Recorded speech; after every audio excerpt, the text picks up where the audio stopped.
from everywhere. Sure.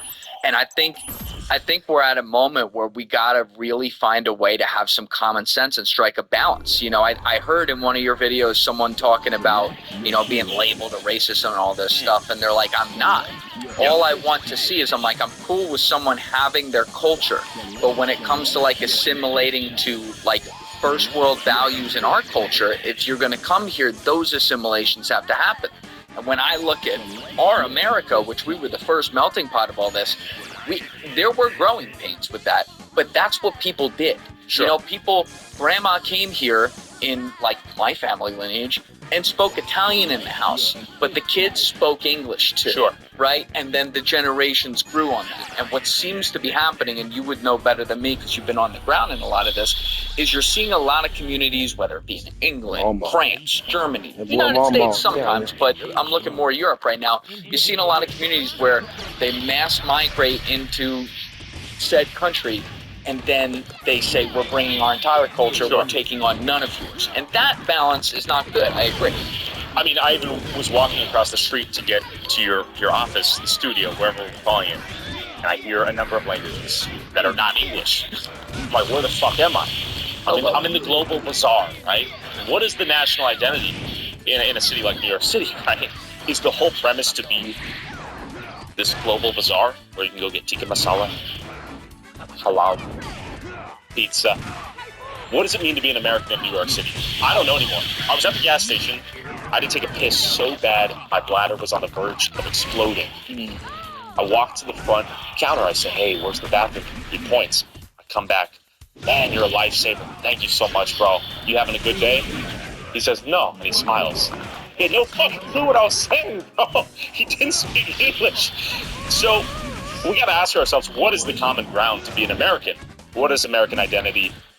It seems to be unraveling, or we're at a pivotal point in which we need to identify what it actually means to be an American, right?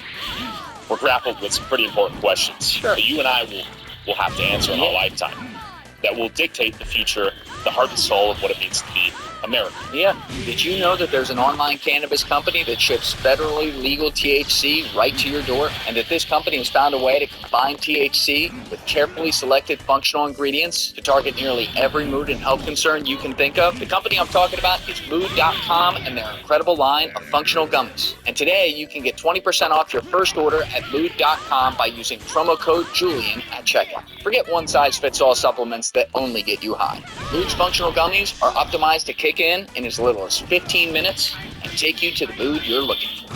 Whether that's Mind Magic gummies for deep work and creativity, PMS support to ease cramps and balance mood swings, or their sexual euphoria gummies to help you feel ready for action and turn every touch into a full body experience. Listen, you can find gummies to just get you high pretty much anywhere these days. But Mood's functional gummies combine premium, federally legal THC with targeted botanicals to help you get into the perfect mood, usually in as little as 15 minutes. And everything ships discreetly right to your door. No dispensary lines, no awkward conversations, just better days and nights delivered to your doorstep. Best of all, not only is every Mood product backed by a 100-day satisfaction guarantee, but as I mentioned, our listeners are going to get 20% off their first order at Mood.com by using promo code Julian at checkout. So head on over to Mood.com, link in my description below, find the functional gummy that matches exactly what you're looking for, and let Mood help you discover your perfect mood. And once again, don't forget to use promo code Julian at checkout to save 20% off your first order. I think it's, I have a picture right outside the studio of Bill the Butcher from Gangs of New York. And that's actually very apropos. You ever seen that movie? Nope. Oh my God, phenomenal movie. So the premise is, it's Daniel Day-Lewis, Leo DiCaprio, Marty Scorsese, all-timer. But the premise is, it starts in 1840s New York.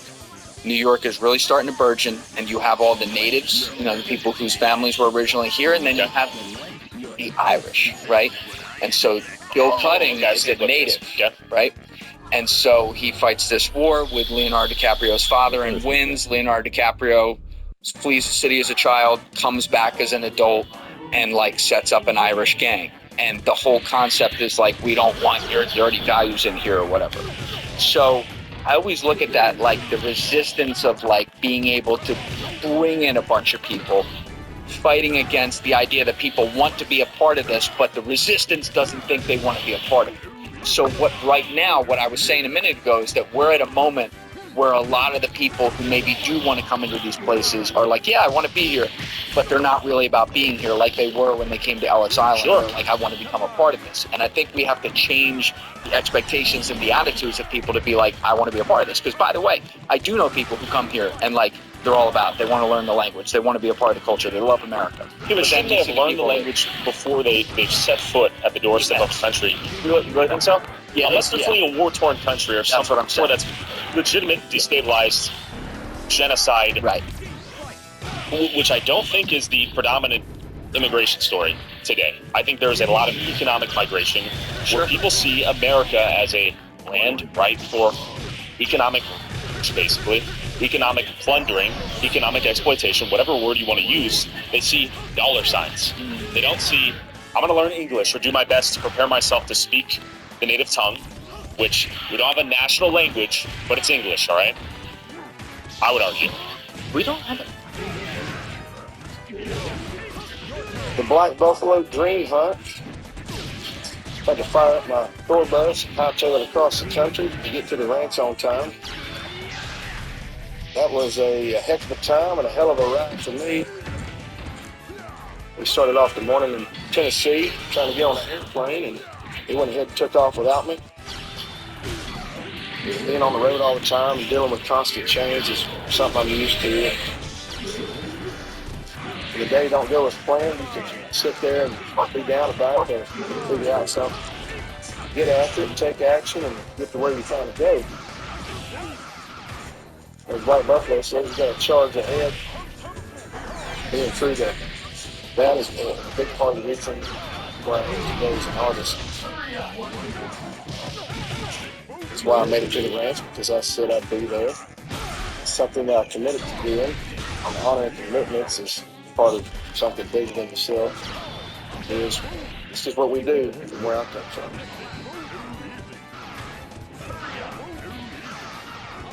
The holidays are here, and you've got places to go. All good road trips start here. Make sure it's road ready. Book your road ready appointment today at hendrickcars.com.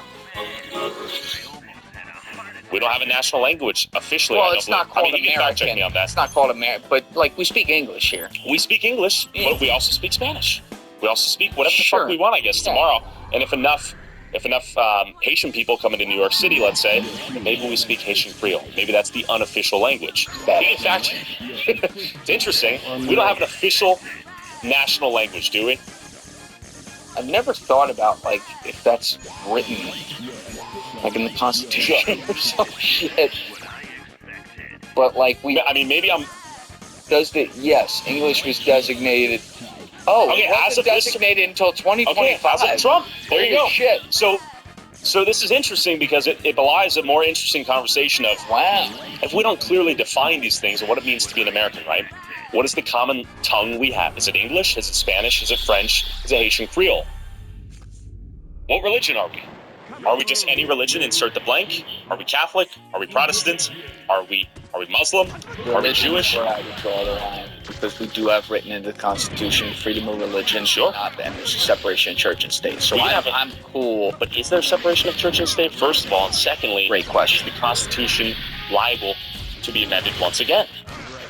Why would you amend it to not separate church and state? What's the argument? First of all, I would argue there never has been separation of church and state. I pledge allegiance to the flag of the United States of America and to the republic for which stands under God, indivisible, whatever it is. Yep. Protestant values have been imbued within the Constitution from the get-go, right? So there are not one-liners from the Quran or the Torah. I mean, we can have a conversation about the whole Judeo-Christian values. Yeah, that's a separate. But inarguably, it's a Protestant nation, right? Of Protestant settlers. Now we're undergoing identity crisis and change in identity of New York City. Zoran Mamdani, I'm not an expert on the guy, but he speaks Arabic at one of his, the end of one of his speeches. He does have a lot of accents. He's learning many tongues to accommodate the third world class that's been imported into New York City recently. For better or worse, that's just a fact. But he will appeal. What percentage of foreign-born New Yorkers voted for Zoran Mamdani? Would be an interesting question. Like, you feel more than some pulling, I guess, right? I don't know how to get into this stuff. We're kind of just throwing stuff at the wall. It's all right. It's a fun conversations. All right, so just from the New York Post. Zoran Mamdani, most popular with foreign-born New Yorkers. 62% of the foreign-born vote, while Cuomo netted 24%. Sliwa had 12%. I wonder why. He's not born and raised here. Yeah. He appeals to people who are not born and raised here. He appeals to non-heritage Americans, right? I have a more practical example that I think will strike some questions in your head. I think it's an interesting example. You've been striking a lot of questions in my head. All right, good. Okay, good. Because I'm just caffeinated right now. I'm kind of hyped up. I'm glad to be here, by the way. Very good. So Hamtramck, Michigan was a predominantly Polish town. It's basically a suburb of Detroit. Okay. I believe in 2020. I just can't believe it. You're amazing.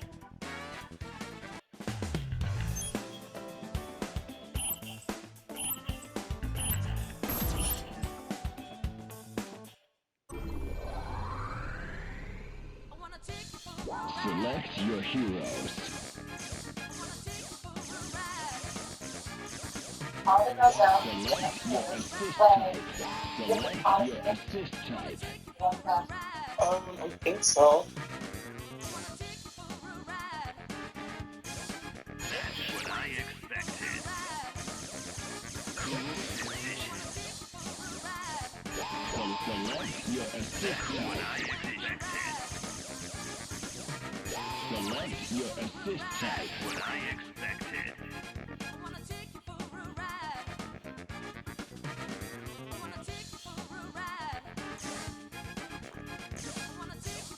Select your assist type.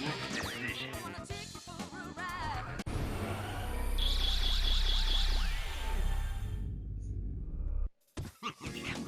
Who will survive?